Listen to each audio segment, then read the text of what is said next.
Welcome to the channel. आज हामी मेलबर्नको mister cruel भन्ने सिरियल किलरको बारेमा कुरा गर्दैछौँ। ल सुरु गरौँ है त। अगस्त 22, 1987 बिहान 4 बजे मेलबर्नको लोअर प्लेन्टी एरियाको एउटा घरमा 11 वर्षीय पीडिता, उनको 6 वर्षीय भाइ र बाबुआमा समेत 4 जना बिहानको निन्द्रामा मग्न छन्। बाहिर सुनसान छ र त्यही मौकाको फाइदा उठाई एक व्यक्ति छ्यालको पाना हटाएर बन्दुक र चक्कु बोकी घरभित्र छिर्छ।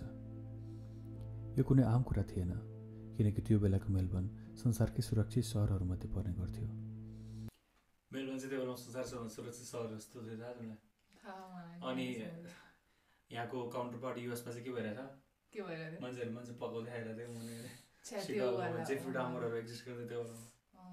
यो कुनै आम कुरा थिएन, किनकि त्यो बेलाको मेलबर्न संसारकै सुरक्षित सहरहरूमध्ये पर्ने गर्थ्यो। यहाँ चोरी लुटपाट खासै हुँदैन थियो र यो कुनै चोरी या लुटपाटको घटना पनि थिएन। मिस्टर क्रुल भनिने त्यो व्यक्ति अब बिहान 4 बजे तिमी उठेर गएर मान थाल्यो भने क्रुल त भनिहाल्छ नि किन? यसो 200 भाषा थाहा यसो मारिन होइन। बिहान उठ्छु म 4 बजे 3 बजे अलार्म राख्नुपर्छ होला थाहा त्यसलाई। 3 बजे अलार्म राखेर होइन सिरियल किलिङ गर्ने कुराहरू सक्छन् मसँग गाडीमा भनेर सबै चेक गरेन होइन। ल 4 बजे यही हो मौका भनेर नौटा गर्ने त्यसलाई त मिस्टर क्रुल भन्ने अरूलाई त कसले भन्छ त? लिभिङ रुमबाट छिरिसकेपछि बाउ र आमाको कोठामा जान्छ र त्यहाँ गोली देखाएर उनीहरूको हात र खुट्टा बाँधिदिन्छ। मिस्टर क्रुलले कपडा राख्ने अलमारीभित्र उनीहरूलाई थुनिदिन्छ। त्यसपछि पीडिता सुत्ने कोठामा छिरी त्यही कोठामा सुतेको पीडिताको भाइलाई खाटमा बाँधिदिन्छ अनि पीडितासँग 2 घन्टासम्म जोर जबस्ती गर्छ। 2 घन्टासम्म अर्को कोठाको अलमारीमा बन्द बाबुआमा आफ्नो छोरीसँग भइरहेको दुर्व्यवहार रोक्न केही गर्न सक्दैनन्। उनीहरू लाचार छन्। मिस्टर क्रुल त्यसपछि त्यहाँबाट निस्किने बेलामा लिभिङ रुममा राखेको भिनाइल रेकर्ड्स र एउटा निलो रङको कोड लिएर निस्किन्छ। पछि प्रहरीलाई बोलाएर एउटा केस फाइल गरिन्छ, तर प्रहरीले त्यो घरबाट केही सुराग भेटाउन सक्दैन। पीडिताको परिचय कहिले खोलिएन। मलाई चाहिँ के लाग्छ द्याट्स टु स्याड होइन। बच्चाहरूलाई अट्याक गर्ने त लास्टै कातरै हुन्छ जस्तो लाग्छ होइन। तर सिरियल किलरहरू कुल नाम नदियो क्या। मिस्टर क्रुल त कसैलाई थाहा होइन। मिस्टर क्रुल त ऱ्यापरको नाम जस्तो छ क्या। अनि होइन त भने यसमा नि हेर न जोडियाकको दिन के युनिकहरू नाम दिनै पर्दैन के थाङ्नामा मुत्ने राख्दै ल मिस्टर थाङ्नामा मुत्ने राख्दै त अनि भोलिको बेला लाज लाग्छ नि होइन हामी त के राख्छौँ रे यो के रे। अनि अझै कसको मनमा हुन्छ नि यसरी मारिदिन्छु भनेर अनि यस्तो कुल नाम ओहो मैले मारेँ मान्छेले इन्सपायर गर्ने मलाई कुल नाम दिन्छ भनेर मिस्टर क्रुल रे जोडियाक रे मेसिन गन केली रे होइन यस्तो हुँदैन जस्तो ल थाङ्नामा मुत्ने भन्दै त वाखेर चाट्ने भन्दै ल हो किन भोलि कसले मार्न थाल्छ वाखेर चाट्ने किलर भनेर मुतुवा भन्दैन हो किन कति इजी छ मुतुवा किलर भन्दै त मान्छेकै डराउँछ किन भोलि किलिङ गर्दैन मिस्टर क्रुल हुँदैन। यो घटनाको करिब 16 महिनापछि 27 डिसेम्बरको बिहान करिब 6 बजे इस्ट रिङवुडको हिलक्रिस्ट एभिन्यूमा भएको विल्स फ्यामिली होम मिस्टर क्रुलको अर्को शिकार बन्न पुग्छ। यहाँ 10 वर्षीय पीडिता स्यारन विल्स, उनको 2 बहिनीहरू र उनीहरूको बाबुआमा बस्छन्। पहिले जस्तै मिस्टर क्रुल यो पालि पनि सुरुमा बाबुआमाको कोठामा छिर्छ। त्यहाँ सुतिरहेको पीडिताको बाउको टाउकोमा बन्दुक तेर्साएर भन्छ हिरो नबन र आफैले लिएर आएको तामाको तारले बाबुआमाको हात खुट्टा बाँधिदिन्छ। मलाई यो तामाको तारवाला कुराले चाहिँ होइन त्यही भएर अघि अहिले पछि आउँछ क्या त्यहाँ सस्पेक्टहरूको लिस्ट आउँछ होइन। तामाको तार चाहिँ त्यो बेलामा लास्टै महँगो हुन्थ्यो कि मेरोमा सबैसँग हुँदैन थियो अरे इलेक्ट्रिसियनहरूसँग हुन्थ्यो अरे होइन के अब त्यस्तै बेच्नेहरूसँग हुन्थ्यो। तामाको तार खासै हुँदैन थियो अरे हुँदैन जो पाए थियो हुँदैन ड्रगीले आएर मार्ने छ भने होइन तिमीसँग तामाको तार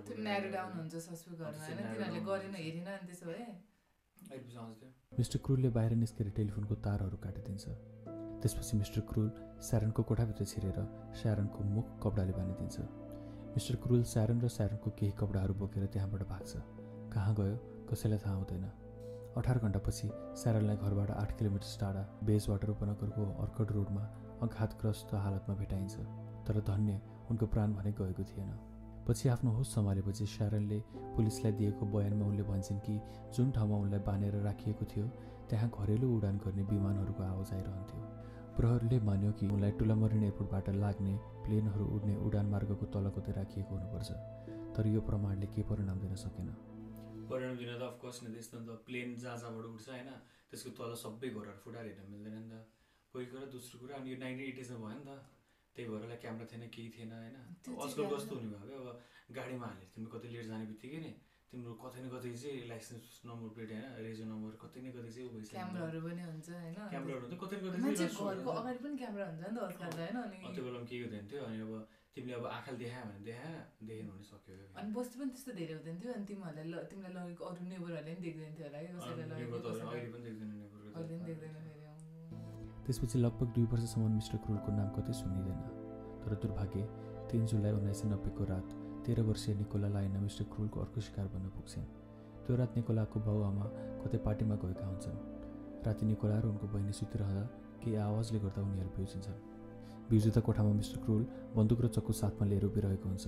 मिस्टर क्रुलले बन्दुक देखाएर निकोलाको बहिनीलाई बाँधिदिन्छ र निकोलालाई आफ्नो स्कुल युनिफर्म खोज्न लगाउँछ। उसले निकोलालाई पनि बाँधेर उनीहरूकै फ्यामिली कारमा हालेर त्यहाँबाट भाग्छ। मलाई चाहिँ फेरि बाउमा पनि अचम्म लाग्छ 13 वर्षको बच्चा र होइन अनि अर्को एकजना मान्छेले छोडेर पार्टीमा जानु पनि के जरुरत हुन्छ जस्तो लाग्छ मलाई। हो हुन त तर नर्मली अब त्यो बेलामा त्यस्तो धेरै क्राइमहरू के हुँदैन थियो अनि 13 वर्षको बच्चा भने त्यस्तो धेरै लाग्दैन नि त मान्छेहरूलाई। बेबी सिटरहरू राख के न के गर होइन 13 वर्षको बच्चा मात्रै थिएन नि त अनि उसको अर्को एउटा बहिनी पनि थियो नि त तिमीले त 13 वर्षको वालालाई चाहिँ बेबी सिटर बनाएर होइन अनि छोड्दैछ त। अनि अहिले पनि यस्तो 14 वर्ष 15 वर्षको बच्चाहरूलाई बेबी सिटिङ गर्न लाग्छ नि त नर्मली त राख्छ क्या त्यसरी होइन अब त्यो बेलामा के थाहा यस्तो हुन्छ भनेर क्या फेरि उसले निकोलालाई पनि बाँधेर उनीहरूकै फ्यामिली कारमा हालेर त्यहाँबाट भाग्छ। त्यो फ्यामिली कार घरबाट करिब 10 मिनट टाढा चकर क्रिसनमा भेटिन्छ। मानिन्छ कि मिस्टर क्रुलले त्यहाँबाट निकोलालाई गाडी सारेर आफ्नो गाडीमा कतै अज्ञात ठाउँमा लग्यो। 2 दिनपछि निकोलालाई उनको घरबाट 5 किलोमिटर टाढा क्युमा विद्युत सबस्टेसन मुनि भेटाइन्छ। उनलाई ब्ल्याङ्केटमा बाँधिएको थियो र आँखा टेपले बन्द गरिएको थियो। पछि निकोलाले दिएको बयानमा उनले पनि भनेको थिइन् कि उनलाई राखिएको ठाउँमा प्लेन उडेको आवाज आइरहन्छ र भाग्यवश निकोला अझै जिउँदै थिइन्। तर मिस्टर क्रुलको चौथो र अन्तिम पीडिता कार्मेन च्यान भने यतिको लगे भएनन्। कार्मेन च्यानको बाउआमा लोवर प्लेन्टी एरियामा चाइनिज रेस्टुरेन्ट चलाउँथे। 13 अप्रिल 1991 को दिन उनीहरू जेठी छोरी कार्मेन, माइली छोरी कार्ली र कान्छी छोरी क्यारेनलाई घर छोडेर आफ्नो रेस्टुरेन्ट चलाउन गएका थिए। त्यो दिन करिब 8:30 बजे कार्मेन र कार्लीले आफ्नो घरको हलवेमा हरियो ट्र्याकसुट र बालाक्लाभा लगाएको मिस्टर क्रुललाई देख्छन्। उसको हातमा एउटा ठुलो चक्की हुन्छ। त्यही चक्कु देखाएर कार्मेन र कार्लीलाई तर्साउँदै भन्छ खै तिमीहरूको बाउआमा। मिस्टर क्रुलले त्यसपछि कार्मेन र कार्लीलाई बेडरुममा लग्छ। त्यही बेला उसले कान्छी बहिनी क्यारेनलाई नि ढोका पछाडि लुकेको देख्छ र उसलाई पनि बेडरुममा लग्छ। त्यहाँ क्यारेन र कार्लीको हात खुट्टा बाँधेर उनीहरूलाई अलमारीमा थुनिदिन्छ र अलमारीको ढोकालाई खाटले ब्लक गरिदिन्छ अनि कार्मेनलाई कपाल समातेर खिसार्दै कोठाबाट बाहिर लग्छ। उसले चप्पल पनि नलागी सुत्न भनेर नाइट ड्रेस लगाएर बसेकी कार्मेनलाई लगभग 9:30 बजे त्यो घरको पछाडिबाट निकालेर एउटा अन्जान गाडीमा हालेर त्यहाँबाट भाग्छ। 9:45 बजेतिर क्यारेन र कार्ली आफूलाई अलमारीबाट निकाल्न सफल हुन्छन् र हतार हतार आफ्नो बाउलाई फोन गरेर बोलाउँछन्। मिस्टर च्यान घर आइपुग्दा उनको 2 छोरी डरले लन्ड्री रुमको ढोका पछाडि लुकिरहेका हुन्छन् र अर्को छोरी कार्मेन च्यानको अपहरण भइसकेको हुन्छ। बाहिर राखेको मिसेस च्यानको गाडीमा स्प्रे पेन्टले पे ब्याक अर्थात् बदला, एज एन्ड ड्रग डिलर र more and more to come अर्थात् अझै आउन बाँकी छ लेखिएको हुन्छ। प्रहरीले यसलाई गुमराह गर्ने युक्ति मान्छ। प्रहरीले आफ्नो खोज सुरु गर्छ तर 1 वर्षपछिसम्म पनि केही सुराग भेटाउन सक्दैन। 9 अप्रिल 1992 मा एकजना व्यक्तिले आफ्नो कुकुर लिएर डुल्दै गर्दा थमस टाउनको महनेज रोड र हाई स्ट्रिटको चोकमा भएको खाली ठाउँमा एउटा मान्छेको खोपडी भेट्छ। प्रहरी अनुसन्धान गर्दा त्यहाँ अरू पनि शरीरको हड्डीहरू भेटिन्छ र डिएनए टेस्ट गर्दा त्यो शरीर 13 वर्षीय कार्मेन च्यानको हो भनेर पत्ता लाग्छ। उनको टाउकोमा 3 चोटि गोली हानी किडन्याप भएको अर्को दिन नै हत्या गरिएको थियो। 1 वर्षसम्म उनको शरीर त्यही वेस्टल्यान्डमा आफ्नो बाउआमालाई कुरिरह्यो तर 1 वर्षसम्म पनि उनलाई लिन कोही आएन। बाउआमा आफ्नो कोसिस गरिरहेका थिए तर उनलाई आफ्नो छोरीलाई भेट्न अझै 1 वर्ष लाग्यो। मिस्टर क्रुललाई भेट्टाउने वा खबर गर्ने कसैलाई पनि मेलबर्न पुलिसले $3 लाख को इनाम दिने घोषणा गरेको थियो तर मिस्टर क्रुललाई कहिले भेटाउन सकिएन। मिस्टर क्रुल जिउँदैछ या मर्यो कसैलाई थाहा छैन। मलाई फेरि यो कार्मेन च्यानको चाहिँ होइन केस हल्का अनौठो लाग्छ किनकि यस्तो क्या सिरियल किलरहरूको चाहिँ के हुन्छ अरे भन्दाखेरि होइन एउटा मोडस अपरेन्डी हुन्छ अरे क्या त्यो सिम्पल मोडस हुनुपर्छ चाहिँ होइन त्यसले कसरी मार्छ के गर्छ भनेर होइन। फर्स्ट 3टावटा केसमा चाहिँ होइन मिस्टर क्रुलको क्या हो एकदम धेरै नराम्रो काम गर्यो एभ्रिथिङ छ होइन तर एउटा उ छ नि त मोडस अपरेन्डी चाहिँ के छ भन्दाखेरि रातितिर होइन या उतिर घरमा छिर्छ होइन अनि बाउमा छ भने बाउमाको हात खुट्टा बाँधिदिन्छ होइन अनि बाउमा छैन भने किडन्याप गरेर होइन बाउमा छैन भने पनि किडन्याप गर्छ भने पनि छैन होइन तर थाहा हुन्छ क्या उसलाई कसरी थाहा भएन नि त। अनि यो थर्ड केसमा चाहिँ त्यस्तो छैन क्या। थर्ड केसमा चाहिँ फर्स्टको 3टा केस हेर्दा चाहिँ कस्तो छ भन्दाखेरि होइन, सायद किलरले चाहिँ होइन बाहिर बसेर गाडीमा लिएर कसरी हुन्छ हेरिरहेको छ क्या, त्यो घरमा अब्जर्भ गरिरहेको छ होइन, ताकि उसलाई थाहा होस् क्या बाउमा छ कि छैन होइन होइन। बाउमा छैन भने होइन कहिले निस्किँदा क्या उसलाई चाहिँ थाहा होस् क्या त्यस्तो गरेर क्या होइन। बाउमा छ भने पनि म जान्छु होइन, तर म प्रिपेयर भएर जान्छु भनेको छ क्या। तर फोर्थमा क्या कार्बन च्याङको बेलामा चाहिँ के हुन्छ भन्दाखेरि ऊ ढोकाबाट छिर्छ, ढोकाबाट छिर्नु छ सुरुमा खोपतिर बाउमा भनेर भन्छ होइन। अनि यदि त्यही मिस्टर क्रुले भएको भए त होइन, जसले सुरुमा 3टामा जस्तो गऱ्यो नि त, उसलाई चाहिँ थाहा हुन्थ्यो क्या बाउमा छ भने पनि थाहा हुन्थ्यो, छैन भने थाहा हुन्थ्यो क्या। सोध्दैन थियो उसले स्टार्ट उसलाई सोध्नै पर्दैन थियो, उसलाई थाहा हुन्थ्यो कि छ कि छैन भनेर क्या होइन। अनि त्यो जस्ट गाडीमा क्या गाडीमा जानु भन्दाखेरि एसियन ड्रग डिलर लेखाएको छ होइन, अनि पे ब्याक लेखाएको छ होइन, अनि मोर टु कम लेखाएको छ होइन। त्यसले चाहिँ के समथिङ पर्सनल छ जस्तो लाग्छ मलाई, किनकि उसलाई चाहिँ मिसेस च्याङको गाडी कुन चाहिँ हो भनेर पनि थाहा थियो क्या होइन। यस्तो त होइन नि त, गाडी जस्ट ल मानौँ ड्राइभरमै राखेको थियो उसले होइन, त्यो पनि सोच मिस्टर उसले कहिले पनि त्यस्तो के बाहिर के गरेको थिएन, एउटा प्रुफ पनि छोड्यो होइन होइन। अनि उसले आज चाहिँ किन स्प्रे पेन्ट हालेर सर्किट जान्थ्यो क्या, त्यही भएन। अनि त्यो पनि यो मिस्टर क्रुलले होइन जसले अगाडिको भिक्टिमहरूलाई कसैले पनि मारेको त थिएन नि त, कसैले मारेको थिएन हो, हिनेस क्राइम गर्यो होइन, तर मार्न चाहिँ कसैले पनि मारेको थिएन होइन। किनकि अनि दुईचोटि त लिएर पनि गएको होइन, दुईचोटि त आफूले लिएर पनि गयो। फर्स्ट बच्चालाई बिचरा आफ्नै घरमा त्यस्तो भयो होइन, तर बाँकी दुईचोटि लिएर पनि गयो होइन। लिएर गएर अनि 12 घन्टासम्म भेटाएको थिएन नि त।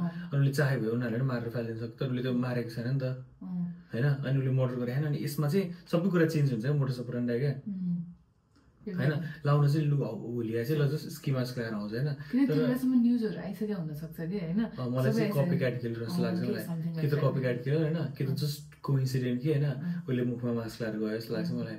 किनकि भेटाएको थिएन उनीहरूले, भेटाएर कसैले कन्फ्युज गरेर मैले यो पनि गरेँ भने पो अब लिङ्क गर्न मिल्छ होइन, नत्र त बुझ्दैन के त हुँदैन।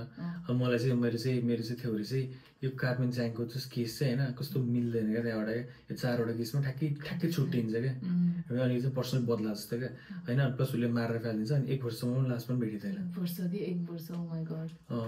अनि यो कार्बन च्याङको चाहिँ मलाई यो केसमा रिलेटेड जस्तो लाग्दैन क्या, पर्सनल दुश्मनी जस्तो कि है त्यसमा चाहिँ। अनि मैले सुनिरहँदाखेरि होइन यो उसको के 1.5 वर्ष होइन 1 वर्ष त्यसपछि उ गरेर कि इन्टरभलमा कि त्यो चाहिँ के होला कि होइन त, क्राइम गरेको कि एउटा क्राइम गर्यो होइन, त्यसपछि 1.5 वर्षपछि चाहिँ अनि अर्को क्राइम गर्यो अर्को ठाउँमा के। त्यसमा एउटा थ्योरी चाहिँ के छ भन्दाखेरि होइन, लिङ्क चाहिँ के छ भन्दाखेरि एकजना पुलिसले चाहिँ धेरैजना मान्छेलाई इन्भेस्टिगेसन गर्यो कि यसमा होइन। अनि एकजना मान्छे चाहिँ हल्का क्लुज आएको थियो क्या, त्यो मान्छेलाई उसले सम्झाउन चाहिँ अफिसियली प्रुफ भएर सम्झाउन चाहिँ सकेन होइन। तर त्यो चाहिँ त्यसको चाहिँ के प्याटर्न देखाएको थियो भन्दाखेरि होइन, जहाँ चाहिँ मर्डर हुन्थ्यो नि त्यहाँ त्यो मान्छे भर्खर सरे हुन्थ्यो कि होइन। अनि सुरुमा यो लास्टमा लोवर प्लेन्टीमा मोटर भयो नि, भर्खर त्यहाँ सरे हुन्थ्यो क्या होइन। अनि कतातिर जस्तो मोटर भयो अनि त्यतातिर भर्खर सरेको हुन्थ्यो कि। सो त्यो भएर चाहिँ पुलिसले त्यो मान्छे हो कि भनेर सम्झेको गरेको थियो होइन। तर केही सब्सटेन्सियल प्रुफ नभएको भएर छोडिदिनु पऱ्यो होइन। अनि त्यो मान्छे त्यसपछि त्यो मान्छे क्यानाडा गयो होइन। अनि त्यसपछि कोइन्सिडेन्टली मर्डर पनि भएन होइन। अर्को एकजना सस्पेक्ट चाहिँ एकजना डक्टर थियो क्या, त्यो डक्टरलाई चाहिँ पुलिसले पहिले पेडोफाइल हुन समाएको थियो क्या। अनि ऊ त्यही नोन पेडोफाइल भएको भएर पुलिसले यो यही हो कि यसैले त्यो पनि गरेको भनेर सोद्धाखेरि चाहिँ होइन, उसले चाहिँ हो अरू पेडोफाइल केसमा चाहिँ ऊ थियो होइन। तर जुनमा चाहिँ यो घटना भयो नि तब चाहिँ ऊ थियो क्या, तब चाहिँ उसलाई अर्को थियो कि एलिबाईहरू थियो क्या उसको होइन। सो त्यसलाई प्रुभ गर्न सकिएन होइन। अनि त्यसपछि नाम कसैको पनि अगाडि आएन क्या, यो हो कि भने जस्तो भएन क्या। सोधखोज मात्रै भयो, सोधखोज हुँदाखेरि कोही पनि लाइक यो चाहिँ प्राइमेरी सस्पेक्ट हो है भने जस्तो भएन होइन। अनि एउटा चाहिँ एउटा थ्योरी चाहिँ के थियो भन्दाखेरि होइन, त्यो मान्छे चाहिँ एउटा इलेक्ट्रिसियन या के टेक्निसियन या समथिङ इन्जिनियर टाइपहरू गर्छ भन्ने थियो होइन। रिजन चाहिँ के थियो भन्दाखेरि 2जना केटीहरूको जसको चाहिँ घरबाट उठायो नि, त्यो घर चाहिँ त्यो इलेक्ट्रिक सब स्टेसन हुन्छ नि, सब स्टेसनको नजिक थियो क्या। प्लस एकजनालाई जब लगेर फ्यालेको थियो नि उसले, त्यो पनि सब स्टेसनमा थियो क्या होइन। अनि थ्योरी चाहिँ के थियो भन्दाखेरि सब स्टेसनमा काम गर्न आउँदो हो होइन, या सब स्टेसनतिर आउँदो हो होइन। अनि आएर अनि उसले त्यहाँ पुऱ्याएर छ अनि थाहा भएपछि स्टक गर्दो हो होइन। अनि उसले थाहा पाउँदो हो क्या पुरै डिटेल कि को छ होइन, कतिजना छ, को मान्छेहरू आइरहन्छ कि आउँदैन, बाउमा कति काममा जान्छ होइन, सबै थाहा पाउँदो होइन। अनि कुनै बेला हुन्छ होइन बाउमा भएन यति भनेर अट्याक गर्दो होइन। अनि कुनै चाहिँ लाइक पाउनु नहुँदैछ भने कुरो बस्दो है होइन। अनि अर्को चाहिँ टेक्निसियन इन्जिनियरहरू के होला भनेको चाहिँ किन भन्दाखेरि उसलाई चाहिँ त्यो बेलामा पनि होइन 1980मा पनि अब भित्र छिरेपछि होइन सन्त सुरुमा चाहिँ त्यो बेला पनि सानो अलार्महरू हुन्थ्यो नि त, अलार्महरू बन्द गर्न आउँथ्यो होइन, अनि उसलाई जाने बित्तिकै टेलिफोनको तारहरू काटिहाल्ने भनेर थाहा हुन्थ्यो होइन, अनि फुटाएर होइन या ढोका खोलेर नभए पनि होइन उसलाई त्यो के अरे विन्डोको त्यो पाना कसरी निकाल्ने कसरी छिर्ने भनेर थाहा हुन्थ्यो होइन, ऊ त्यसरी छिर्थ्यो कि होइन, लाइक भित्र छिरिसकेपछि उनीहरूलाई लाइक सरप्राइजै होस् क्या, मान्छेहरूलाई सकै होस् क्या होइन, अनि प्लस बाहिर पनि तुरफुर गरेर आउँछ हल्ला गरेर नेबरहरूले सुन्छ भन्ने हुन्छ नि त, त्यही भएर। तर अहिलेसम्म यो केसको बारेमा लाइक यो हो है भनेर चाहिँ कसैको पनि छैन होइन। सो अब अहिले चाहिँ अब 1980s होइन यो मान्छे लगभग 25 to 30 हुनसक्छ नि त होइन, त्यसपछि अहिले अब अर्को 45 वर्ष भइसक्यो नि त, यो मान्छे 75 होइन 70 to 80 को रेन्जमा हुनसक्छ, अझ धेरै नै हुनसक्छ होइन। अनि यदि मरेको छैन भने होइन यो मान्छे अहिले पनि कुनै एउटा एज केयरमा या कुनै एउटा हस्पिटलमा हुनसक्छ, या अब तिमी कोही मेलबर्नमा बस्ने कोही मान्छेले हेर्दैन ए हाम्रो यो त नेबर छ एकजना एकदम स्विट छ एकदम नाइस छ भनेको हुन्छ नि, त्यो पनि हुनसक्छ मिस्टर क्रुल।